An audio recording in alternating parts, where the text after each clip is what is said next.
கடந்த வாரம் நம்ம யோவான் 1 யோவான்லேருந்து சில காரியங்களை 2வது அதிகாரத்தில் தியானித்தோம். நம்ம ஏன் பாவம் செய்யக்கூடாதுன்னு சொல்லி அந்த பகுதியில் சொல்லப்பட்டிருந்ததை நம்ம தியானித்தோம். இந்த நாளிலும் அதன் தொடர்ச்சியாக உள்ள சில காரியங்களை நம்ம தியானிக்க போகிறோம். இப்போது லேடிஸ் சைடு ஒரு கேள்வி, ஏன்னா பெண்கள் நார்மலாக நல்லா படிப்பாங்க அப்படின்னு சொல்லுவாங்க, அப்படி தானே இல்லையா? பெண்கள் நார்மலாக என்னது நல்லா படிப்பாங்கன்னு சொல்லி சொல்லுவாங்க. நல்லா படிக்கிற பிள்ளைனா எப்படி சொல்லுவாங்க? கேட்டோடனே பதில் சொல்லுவாங்களா? ஓகே, ஃபர்ஸ்ட் ரேங்க் எடுக்கிறவங்க. சரி, ஓகே. பாய்ஸ்க்கு நிறைய பாய்ஸ் இருக்கிறீங்க, உங்களுக்கு ஒரு கேள்வி. ஒரு நல்ல இப்போ கிரிக்கெட் எடுத்துக்குவோமே, கிரிக்கெட் எல்லாரும் பார்ப்பீங்க அப்படி தானே? ஸோ கிரிக்கெட்டில் ஒரு நல்ல பிளேயர்னா என்ன சொல்லுவாங்க? என்ன டெஃபினிஷன் சொல்லுவாங்க? சொல்லுவா. நல்லா ரன் நிறைய அதிகமா, ஓகே, ரன் அதிகமாக அடிப்பாங்க. வேற நிதிஷ் கேட்போம். நல்ல பால் போடுறவங்க. ஓகே, சொல்லுங்க. பாப்பா ஏதோ ஆன்சர் சொல்றாங்க இப்போ. ஓகே, ஸோ நல்லா படிக்கிறவங்கன்னு எப்போ சொல்லுவாங்க? இப்போ நான் சின்ன வயசுல ஒரு போட்டோ எனக்கு ஞாபகம் இருக்கு. இப்படி ஃபர்ஸ்ட் ரேங்க்னு சொல்லி போட்டுட்டு பேட்ஜ் இருக்கும். ஆனால் நான் பெரும்பாலும் பாஸே ஆனதில்லை. அதுக்கப்புறம் நிறைய என்னது பாடத்தில் பெரும்பாலும் ரேங்க் எடுத்ததே இல்லை. இப்போ நான் நல்லா படிக்கிற பையனா நல்லா படிக்காத பையனா? நல்லா படிக்கிற பையனா? ரொம்ப தேங்க்யூ. அதாவது நான் ஒரு தடவை ஃபர்ஸ்ட் ரேங்க் எடுத்துட்டேன், இல்லை நான் ஒரு தடவை சென்டம் எடுத்துட்டேன் அப்படின்னு சொல்றனால நம்ம என்னது இல்லை நல்லா படிக்கிற ஆளு அப்படின்னு நம்ம என்ன பண்ண முடியாது, சொல்ல முடியாது. அப்போ என்ன வேணும்? ஒரு கன்சிஸ்டன்சி வேணும் அப்படின்னு சொல்லுவாங்க, அப்படிதானே? தமிழ்ல என்ன வார்த்தைன்னு எனக்கு தெரியலையே. நிலைத்தன்மை. Very good. அப்போ ஒரு நிலைத்தன்மை வேணும். அப்படி இருந்தால் தான் நம்ம என்னன்னு சொல்லுவோம்? ஒரு பிளேயரை நல்ல பிளேயர்னு சொல்லுவோம், இல்லை நல்லா படிக்கிற பிள்ளைங்கன்னு சொல்லிட்டு சொல்லுவோம். அதாவது தொடர்ந்து நல்லா ரேங்க் எடுத்துட்டு இருக்காங்க, தொடர்ந்து பாஸ் ஆகிட்டே இருக்காங்க அப்படின்னு சொல்லும்போது தான் என்ன பண்ணுவாங்க? அதுக்கேற்ற சர்டிஃபிகேட் கொடுப்பாங்க. இல்லை எப்பயோ நான் ஒரு தடவை நல்ல மார்க் எடுத்துட்டேன், இல்லை நல்லா ரன் எடுத்துட்டேன் அப்படின்னு சொன்னால் அது என்னது இல்லை நல்ல ஒரு பிளேயர்னு சொல்லியோ இல்லை படிக்கிறவர்கள் என்று சொல்லியோ நம்ம சொல்ல முடியாது. இந்த பகுதியில் நம்ம தியானிக்க போகிற பகுதியிலையும் யோவான் சொல்லுகிற ஒரு காரியம் அந்த நிலைத்தன்மை. என்னது? நிலைத்திருக்கிறது. நம்ம அப்போ வாசிக்கும் போது நம்ம வாசிக்கலாம். போன வாரம் நம்ம 7வது வசனம் வரைக்கும் வாசித்தோம். இந்த வாரம் 1 யோவான் 2வது அதிகாரத்துல 8வது வசனத்துல இருந்து சில காரியங்களை நம்ம தியானிக்க போகிறோம். நம்ம வாசிக்கும் போது போன வாரம் முடிக்கும் போது சொன்னேன், இந்த உலகத்திலேயோ இல்லை என்னது ஆண்டவர் கொடுத்த கட்டளைகள்லையோ பழசு இல்லைன்னா மாறி போனதுன்னு சொல்லிட்டு முடிஞ்சு போனதுன்னு ஒரு காரியம் கிடையாது. அதாவது புதுசா வந்துட்டு இருக்கோம் அப்படின்னு கிடையாது. வேதம் நிலையானது. நம்முடைய தேவனும் எப்படிப்பட்டவர்? நிலையானவர், நித்தியமானவர், அது மாறாத காரியமா இருக்கிறது. அப்ப யோவான் சொல்றாரு, புதுசா ஒரு காரியத்தை நான் என்ன பண்ண போறதில்ல, உங்களுக்கு சொல்ல போறதில்ல. நீங்க ஏற்கனவே வேதத்துல கற்றுக்கொண்ட காரியத்தை தான் நான் என்ன பண்ண போறேன், உங்களுக்கு சொல்ல போறேன்னு சொல்றாரு. ஆனா அவர் அடுத்த வசனம் ஆரம்பிக்கும் போது இப்படி ஆரம்பிக்கிறாரு. மேலும் 8வது வசனம், நான் புதிய கற்பனையையும் உங்களுக்கு எழுதுகிறேன். ஏற்கனவே என்ன சொன்னாரு? புதுசா ஒண்ணுமே இல்லைன்னு சொல்றாரு. ஆனா இங்க என்ன பண்றாரு? புதுசா ஒரு கற்பனையை சொல்றாரு. இப்போ ஒரு பொருள்னு நம்ம பார்க்கும்போது அது புதுசா இருக்கிறது ஒரு விஷயம், நமக்கு அது புதிதாக வருகிறது ஒரு விஷயம். அதாவது எப்படி சொல்றது? இந்த பைபிளை இப்போ இது கொஞ்சம் பழைய பைபிளா இருக்குது, ஓகேவா? இதை நான் ஒருத்தங்களுக்கு ஆண்டவரை பத்தி தெரியாத ஒருத்தங்களுக்கு இதை நான் கொடுக்குறேன். அப்போ அவங்களுக்கு என்னது? அது ஒரு புதிதான காரியம். இந்த பைபிள் பார்க்க புதுசு கிடையாது, ஆனா இந்த விஷயம் அவங்களுக்கு என்னவா இருக்கிறது? புதுசா இருக்கிறது. அதே போல யோவான் என்ன பண்றாரு? இங்க புதிய கட்டளை கற்பனைன்னு சொல்லும் போது அவர் என்ன பண்றாரு? ஏற்கனவே இருக்கிற காரியத்தை கிறிஸ்துவை அறிந்து அவருக்குள்ள வருகிறவர்களுக்கு புதிதாக அது ஒரு பிரசண்டா வருகிறது, புதிதாக அவங்களுக்கு ஒரு காரியமாக வருகிறதை நம்ம பார்க்கிறோம். அவர் என்ன சொல்றாரு? நான் புதிய கற்பனையையும் உங்களுக்கு எழுதுகிறேன், இது அவருக்குள்ளும் உங்களுக்குள்ளும் மெய்யா இருக்கிறது, ஏனென்றால் இருள் நீங்கி போயிற்று, மெய்யான ஒளி இப்பொழுது பிரகாசிக்கிறது. அதாவது உங்களுக்குள்ள உள்ள இருள் என்னது? ஒருத்தன் புதிதா ஆண்டவருக்குள்ள வரும்போது அவனுக்குள்ள இருக்க இருள் போயிட்டு என்ன வருது? மெய்யான ஒளியாகிய இயேசு அவனுக்குள்ள வராரு, அந்த பிரகாசம் வருகிறது. அவனுக்கு ஒரு புதிய கற்பனையாக என்ன பண்ணுகிறது? இந்த கற்பனை வருகிறது. அவனுக்கு என்ன சொல்றாரு? அவர் ஒளியிலே இருக்கிறேன் என்று சொல்லியும் தன் சகோதரனை பகைக்கிறவன் இதுவரைக்கும் இருளிலேயே இருக்கிறான். அப்போ ஒருத்தன் சொல்றான், நான் ஆண்டவருக்குள்ள வந்துட்டேன், நான் ரட்சிக்கப்பட்டுட்டேன்னு சொல்லிட்டு அவனுடைய செய்கைகள் என்னது? மற்றவர்களை பகைக்கிறவனாகவும் இல்லை மற்றவருக்கு எதிராகவும் இருந்துச்சுன்னா அவனுக்குள்ள என்ன இல்லையா? ஆமா, இது வரைக்கும் அவன் இருளிலே தான் என்ன பண்றான்? இருக்கிறான்னு சொல்லுது. அடுத்த வசனம் பார்க்கும்போது, தன் சகோதரனிடத்தில் அன்பு கூறுகிறவன் ஒளியிலே நிலை கொண்டு இருக்கிறான். அப்போ உங்களுக்குள்ள இயேசு வந்துட்டார்னா ஒரு மாற்றம் வர வேண்டும், மாற்றம் வரணும். அந்த மாற்றம் எப்படி இருக்கணுமா? நிலை கொண்டு இருக்கிறதாக இருக்க வேண்டும். அது கண்டினியூஸா இருக்கணும். நான் ஒரு நாள் ரட்சிக்கப்பட்டு ஞான ஸ்நானம் எடுத்த உடனே சிலவங்களுடைய வாழ்க்கையில கண்டிப்பா நீங்களாம் கூட அனுபவிச்சிருப்பீங்கன்னு நினைக்கிறேன். ஞான ஸ்நானம் எடுத்த ஒரு 2-3 நாளோ இல்ல 2-3 வாரமோ அவங்க என்ன பண்ணுவாங்க, ஆண்டவர் சொன்ன காரியத்தை வந்து அதிகமா பிராக்டிஸ் பண்ணுவாங்க. ஆண்டவர் வந்து பிறரை நேசிக்க சொன்னா பிறரை நேசிப்பாங்க. அதான் உண்மையா ஞானஸ்நானம் எடுத்திருந்தாங்கன்னா, சில பேர் கட்டாயத்தின் பேர்ல என்ன பண்ணுவாங்க, ஞானஸ்நானம் எடுப்பாங்க. அது வேற கேட்டகரி. உண்மையா நான் வந்து ஆண்டவருக்கு பிரியமா இருக்கணும்னு சொல்லி ஞானஸ்நானம் எடுக்கிறவங்களுக்கு அந்த ஆதியில உள்ள ஒரு அன்பு எப்படி இருக்கும், நான் எப்படியாவது ஏசப்பாவுக்கு பிரியமான காரியத்தை செய்யணும்னு சொல்லிட்டு என்ன பண்ணுவாங்க, ரொம்ப பிரயாசப்படுவாங்க. ஆனா நாளுக்கு நாள் என்ன ஆயிடும், அது குறைஞ்சிட்டு வந்துடும். ஆனா அது வந்து எப்படி இருக்கக்கூடாது, அந்த மாதிரி இருக்கக்கூடாது. அப்போ நமக்குள்ள ஆண்டவர் வந்துட்டாரு, ஆண்டவரை நேசிக்கிறோம், ஆண்டவரை ஏற்றுக்கொள்ளுகிறோம். அதற்கப்புறம் சகோதரன் இடத்துல என்னது, அன்பு கூறுகிறவராக இருக்க வேண்டும். அப்படி சகோதரன் இடத்துல அன்பு கூறுகிறவன் ஒளியிலே என்ன பண்றான்னா நிலை கொண்டு இருக்கிறான், அவனிடத்துல இடரல் இல்லை என்று சொல்லப்பட்டிருக்கிறது. அதை நம்ம பார்க்கும்போது அந்த புதிய கற்பனையாக வருகிறது. நம்ம யோவான் 13:34 பார்க்க முடியும். யோவான் 13:34 இப்படியா சொல்லுகிறது, நீங்கள் ஒருவரில் ஒருவர் அன்பாயிருங்கள், நான் உங்களில் அன்பாயிருக்கிறது போல நீங்களும் ஒருவரில் ஒருவர் அன்பாயிருங்கள் என்கிற புதிதான கட்டளையை உங்களுக்கு கொடுக்கிறேன். இது யார் சொல்றது? இயேசு சொல்றாரு. என்ன சொல்றாரு? நான் உங்களுக்கு புதிதான கட்டளையை தருகிறேன். யோவான் வந்து எப்போ எழுதுறாரு நிருபம்?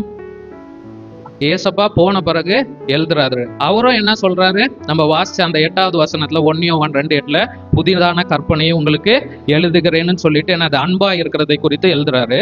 இயேசுவும் இந்த இடத்துல பார்க்கும்போது, இயேசு உலகத்துல இருக்கும்போது யோவான் 13:34 சொல்றோம், அங்கேயும் இயேசு என்ன சொல்றாரு, நீங்க அன்பா இருங்கன்னு சொல்றாரு. அது என்னதுன்னு சொல்றாரு, ஒரு புதிதான கட்டளை என்று சொல்லுகிறார். யோவான் சொல்லும் போது அது புதுசா, இயேசு சொல்லும் போது அது புதுசா?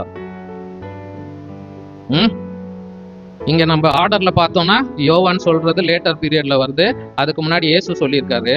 ஆனா எப்படி யோவான் வந்து புதுசா ஒன்றும் இல்லைன்னு சொன்னாரோ, அதே போல நம்ம லேவியராகமம் 19வது அதிகாரம் 18வது வசனத்தை வாசிப்போமானால், லேவியராகமம் 19:18 பழிக்கு பழி வாங்காமலும் உன் ஜனபுத்திரர் மேல் பொறாமை கொள்ளாமலும் உன்னில் நீ அன்பு கூறுகிறது போல பிறனிலும் அன்பு கூறுவாயாக, நான் கர்த்தர் எப்படின்னு சொல்லப்பட்டிருக்கிறது. அப்போ இது என்னது, யோவான் சொன்னது போல எதுவுமே புதுசு இல்ல, இது ஆதியில இருந்தே இருக்குது. அது நமக்கு புதுசா வருது. வரும்போது நம்ம என்ன பண்ண, அதை ஏற்றுக்கொண்டு அதை செயல்படுத்த வேண்டும். அப்போ உங்களுக்கு புதுசா வருகிற ஒரு காரியம் என்னது, புதிய கற்பனையாக வருகிறது. உன்னிலே நீ அன்பு கூறுகிறது போல என்ன பண்ணும், உன் சகோதரனிடத்துல அன்பு கூறணும். அந்த அன்பு எப்படி இருக்கணும், உண்மையா இருக்கணும். ஏதோ நான் வாரத்துல ஒரு நாள் இல்ல மாசத்துல ஒரு நாள் நான் எங்கேயாவது போய் கஷ்டப்படுறவங்களுக்கு ஹெல்ப் பண்ணிட்டு வருவேன், இல்ல வந்து ஒரு சோஷியல் சர்வீஸ் பண்ணிட்டு வருவேன், அப்படி கிடையாது.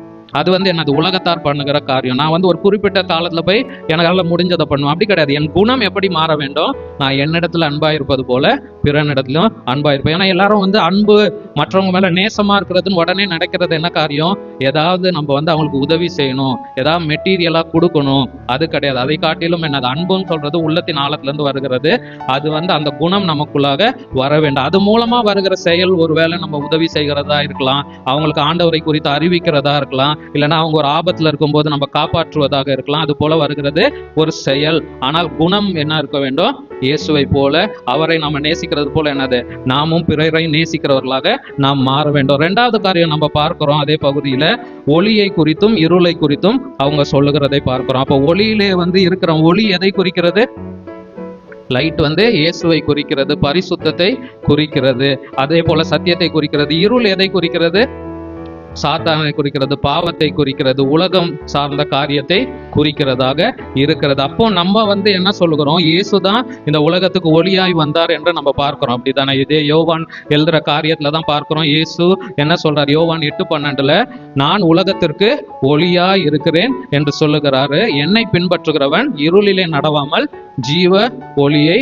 அடைந்து இருப்பான். அப்போ நம்ம என்ன பண்ணணும், ஒளி நமக்குள்ளாக வந்து விட்டால் நாம என்ன பண்ணோம், ஒளியின் பாதையில நடக்க வேண்டும். ஏன் நம்ம ஒருவேளை நடக்காம இருளுக்குள்ள போயிட்டு இருந்தோம்னா, நம்ம உலகத்துல பார்க்கறோம், அறிவியல் பூர்வமா என்ன சொல்லுவாங்க, அதிக வெளிச்சத்தை பார்த்தா நம்ம கண் என்ன ஆயிடும், கண்ணு கெட்டு போயிடும். யாராவது சூரியனை நேரா பார்த்துட்டே இருப்பீங்களா? பார்க்க மாட்டோம், அப்படித்தானே? எதனால, நம்முடைய கண்களை அது பாதிக்கும். ஆனா இங்க வேதம் சொல்லுகிற காரியம் நம்ம இருளிலே நடக்கும்போது என்ன ஆகுதான், 2:11 வாசிக்கிறோம், தன் சகோதரனை பகைக்கிறவன் இருளிலே இருந்து இருளிலே நடக்கிறான், இருளானது அவன் கண்களை குருடாக்கினபடியால்.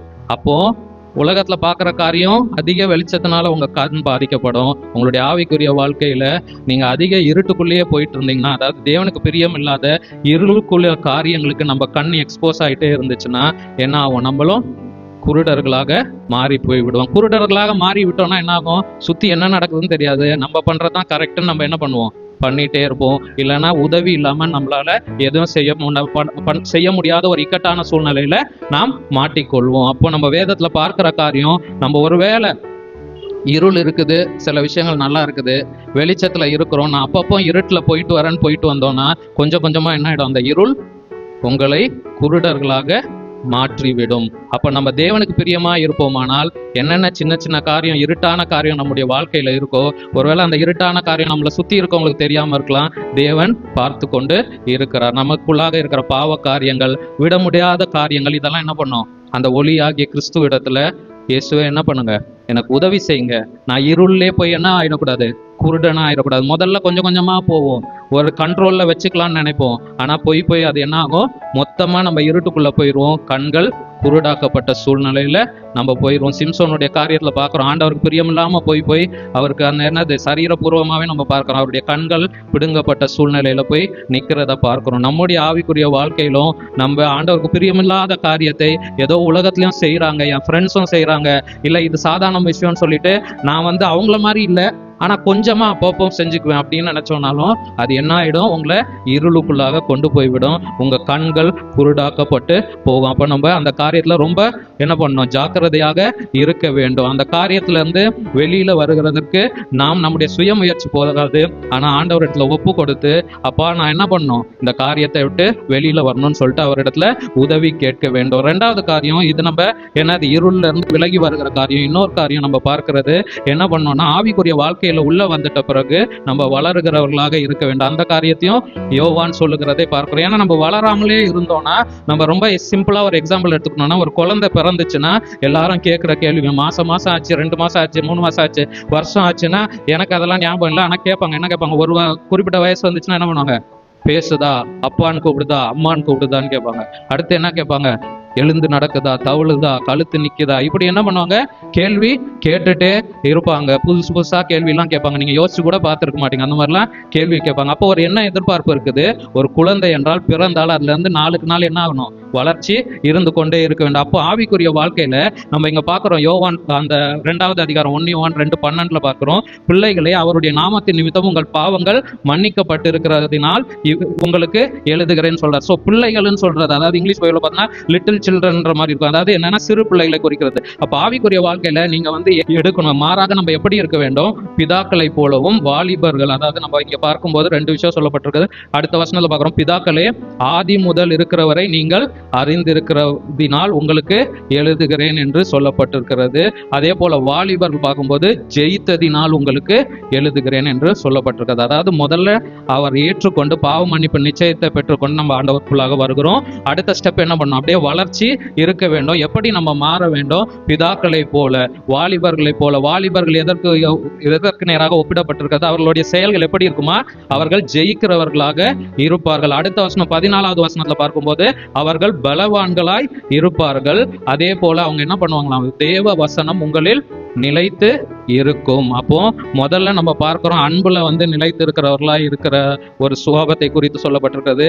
அடுத்து ஆண்டவருடைய வார்த்தையில என்ன பண்ணுமா, நிலைத்து இருக்கிறவர்களாக நாம் வளர வேண்டும். அப்படி வளரும் போது என்ன பண்ணுவோம், நீங்கள் பொல்லாங்கனை ஜெயித்ததினாலும் உங்களுக்கு எழுதுகிறேன். அப்ப நம்ம இப்போ ஒருவேளை பிள்ளைகளா இருப்பீங்கன்னா நீங்க என்ன பண்ணணும், அதிகமா வளர வாஞ்சிக்க வேண்டும். அது வயசுக்கும் அதுக்கும் சம்பந்தம் கிடையாது. ஆவிக்குரிய வாழ்க்கையில நான் ஏசப்பாவை எனக்கு பிடிக்கும், நான் ஏத்துக்கிட்டேன், நான் ஞான ஸ்நானம் எடுத்துட்டேன், நான் இல்ல ஞான ஸ்நானம் எடுக்க போறேன் அப்படின்னாலும் நீங்க என்ன பண்ணணும், அடுத்து வளர வேண்டும். எப்படி வளர முடியும், வார்த்தையின் மூலமாக நாம் வளர முடியும். இந்த வசனத்தை எவ்வளவு நம்ம உட்கொள்கிறோமோ அதற்கு ஏற்றது போல நம்ம வளர வேண்டும். அப்படி வளர முடியும். அப்போ நம்ம எப்படி இருக்கணுமா, நம்ம ஆதி முதல் இருக்கிறவரை அறிந்து இருக்கிறவர்களாக இருக்க வேண்டும். ஏதோ சும்மா எனக்கு இயேசுனா தெரியும், அவர் ஒரு கடவுள் அப்படி இல்லாதபடிக்கு இந்த வேதம் அவரை பற்றி என்ன சொல்லுதுன்னு நான் என்ன பண்ணணும், தினத்தோறும் வாசித்து அறிந்து கொள்ள வேண்டும். ரெண்டாவது காரியம், நான் என்ன பண்ணணும், ஜெயிக்கிறவனாக மாற வேண்டும். அடுத்து நான் பலவானா இருக்க வேண்டும். நான் என்ன பண்ணணும், வேத வசனத்துல நிலைத்து இருக்க வேண்டும். அதன் மூலமாய் நான் என்ன பண்ணணும், பொல்லாங்கனை ஜெயிக்க வேண்டும். இந்த காரியங்கள் நமக்கு என்னது, ஒரு வளர்ச்சியின் படிகளாக பார்த்து நம்ம ஆவிக்குரிய வாழ்க்கையில வளருகிறவர்களா இருக்க வேண்டும். அப்போ ஒரு இன்னொரு காரியம் நம்ம என்ன பார்க்கிறோம், தேவ வசனம் உங்களிலே என்ன பண்ணுமா, நிலைத்து இருக்க கொண்டிருக்க வேண்டும். அதுதான் சிம்பிள் அண்டர்ஸ்டாண்டிங். இயேசு எனக்குள்ளாக இருக்கிறாரு, நான் அவருக்குள்ளாக இருக்கிறேன்னா என்ன பண்றேன், அவருடைய வார்த்தையில நான் அதிகமா வாசிக்க ஆரம்பிக்கணும். ஆவியானவர் நமக்கு உதவி செய்வார். அப்ப நம்ம சிறு பிள்ளைகள் போல நம்முடைய ஆவிக்குரிய வாழ்க்கையில இல்லாதபடிக்கு ஒரு பிதாகும் போது என்னது, 15வது வசனம், உலகத்தில் உள்ளவைகளிலும் அன்பு கூறாது இருங்கள். சிம்பிளா இப்போ நம்ம வேதத்தை பொறுத்த வரைக்கும் நம்மளுக்கு எல்லாமே என்னது, பிளாக் அண்ட் ஒயிட் மாதிரி தான். அதாவது இந்த கிரே ஏரியான்னு சொல்லுவாங்கல்ல, அதாவது குழப்பமான பகுதின்னு சொல்லிட்டு என்ன இல்லை, எதுவும் இல்லை, இப்படி பண்ணு இல்லைன்னா இப்படிதான், அப்படிதான் என்னது, பைனரி மாதிரி 1 or 2ன்ற மாதிரி தான் கதை. அப்ப இங்க என்ன சொல்லப்பட்டு இருக்கிறது, உலகத்தில் உள்ளவைகளிலும் அன்பு கூறாதிருங்கள். ஒருவன் உலகத்தில் அன்பு கூர்ந்தால் அவனிடத்தில் பிதாவின் அன்பு இல்லை. அப்போ நான் ஆண்டவர் அன்பு கூறுவேன், ஆனால் எனக்குள்ள என்ன இருக்கக்கூடாது, உலகத்தின் மேல உள்ள அன்பு இருக்கக்கூடாது. உலகம்னா ஜஸ்ட் ஒரு பிசிக்கல் காரியம் இல்லை, உலகத்துக்கு உரிய கருத்துக்கள், காரியங்கள், செயல்கள், அதற்கு நம்மை ஒப்பு கொடுப்போமானால் நம்முடைய அன்பு யார் இடத்துல இருக்கும், பிதாவின் இடத்துல இருக்கும். உலகத்தின் இடத்துல நம்முடைய அன்பு இருக்காது. யாக்கோபுல இப்படியாக போடப்பட்டிருக்கிறது. யாக்கோபு 4ஆம் அதிகாரம் 4வது வசனத்துல, விபச்சாரிகளே, உலக சிநேகம் தேவனுக்கு விரோதமான பகை என்று அறியீர்களா. நம்ம உலகத்திற்கு சிநேகமா இருப்போமானால், அது கொஞ்சமா இருந்தாலும் சரி, ஒரு 50% இருந்தாலும் சரி, 100% இருந்தாலும் சரி, எந்த ரேஷியோல இருந்தாலும் நமக்கு என்னது, ஆண்டவருக்கு பகைஞர்களாக நாம் மாறிவிடுவோம். அப்போ கொஞ்சம் தான் எனக்கு இருக்குது, இந்த விஷயம் சின்ன விஷயம் தான், அப்படி நம்ம என்ன பண்ணக்கூடாது, சமாதானப்படுத்தி கொண்டு நம்ம இருளுக்குள்ள இருக்கக்கூடாது. மாறாக ஆண்டவரை நேசிக்கிறவர்களாக மாற வேண்டும். அதே போல இந்த வசனம் மத்தேயு 6:24 பார்க்கிறோம். ஒருத்தனால என்ன பண்ண முடியாதான், 2 எஜமானுக்கு வேலை செய்ய முடியாது. அந்த வார்த்தை பார்த்தீங்கன்னா, அதாவது தேவனுக்கும் உலக பொருளுக்கும் ஊழியம் செய்ய உங்களால் கூடாது. அப்போ நம்ம என்ன பண்ண முடியாது, தேவனுக்கு ஊழியம் செய்கிறது மூலமாய், அதாவது தேவனுக்கு பிரியமாய் நடக்கிறது மூலமாய் நம்முடைய வாழ்க்கையில வருகிற காரியம் வேற.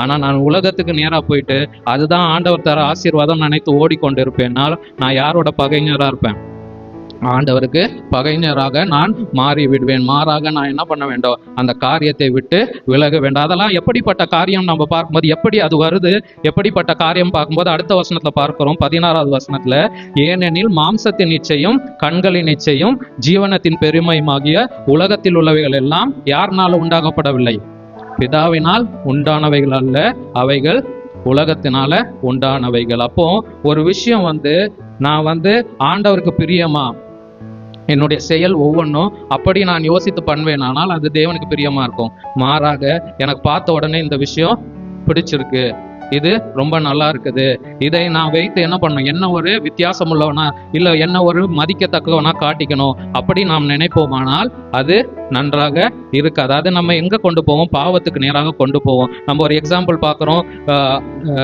ஏவாள் என்னது, பார்வைக்கு நல்லதும் பார்வைக்கு இன்பமுன்னு சொல்லி அதை சூஸ் பண்றதை நம்ம பார்க்கிறோம். ஆண்டவர் சொல்லிட்டாரு, இந்த தோட்டத்துல உள்ளது எல்லாம் சாப்பிடு. தோட்டத்துல வேற காரியமும் இதோட நல்லாலாம் இருந்திருக்கும். ஆனா சாத்தானுக்கு செவி கொடுக்கும்போது, உலகத்துக்கு செவி கொடுக்கும்போது ஒண்ணுமே இல்லாததும் உங்களுக்கு எப்படி தெரியும், கண்ணுக்கு அழகானதா தெரியும், இன்பமானதா தெரியும். அப்ப நம்ம யாருக்கு செவி கொடுக்கிறோம் என்பதுதான் முக்கியம். ஆண்டவருடைய வார்த்தைக்கு செவி கொடுத்தோம்னா உண்மையாலேயே நல்ல விஷயங்கள் உங்களுக்கு கிடைக்கும். இல்ல நான் உலகத்துக்கு காதுல கொடுப்பேன்னா அவன் சொல்லுவான், இதெல்லாம் இருந்தா உலகத்துல நீ நல்லா இருக்கலாம், இது இருந்தாதான் நீ உலகத்துல சாதிக்க முடியும், இப்படி கண்ட விஷயங்களையும் சொல்லுவான். அதுக்கு நம்ம செவி கொடுத்தோம்னா அது பார்க்கும்போது எப்படிதான் இருக்கும், இன்பமாக இருக்கும். அதை நம்ம இச்சித்தோமானால் நம்முடைய வாழ்க்கையும் என்ன போகும், ஆண்டவருக்கு பகைமையாக போய்விடும். மாறாக தேவனுடைய வசனம் நமக்குள்ள நிலை கொண்டு இருக்குமானால் நம்ம என்ன பண்ணுவோம், அதற்கு ஏற்றாற் போல நாம் ஆண்டவருக்கு பிரியமாய் நடக்க முடியும். அப்போ நம்ம அடுத்து அதுல தொடர்ந்து காரியங்கள் பார்க்கிறோம். என்னது, ஒரு 2வது விஷயம் பார்வைக்கு.